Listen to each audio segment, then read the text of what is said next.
14 अप्रैल के भइल जेकर जनमवा सुनले हो खबा बाबा साहेब भीमराव के नामवा।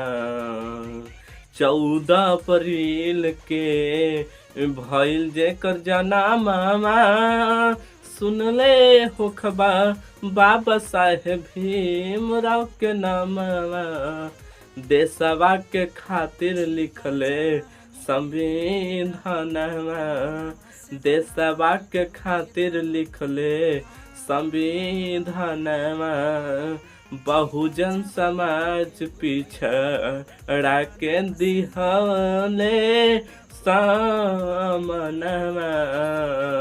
सुनले हो खबा बाबा साहेब भीमराव के नामवा। महू में जेकर भइल जनमवा सुनले हो खबा बाबा साहेब भीमराव के नामवा।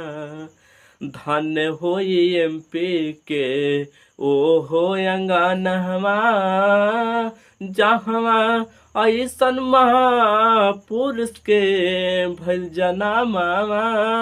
धन्य होई एमपी के ओहो अंगनवा जहाँ ऐसन महापुरुष के भइल जनमवा।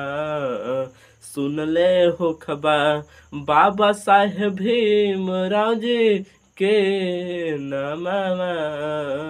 14 अप्रैल के भइल जेकर जनमवा सुनले हो खबा बाबा साहेब भीमराव के नामवा।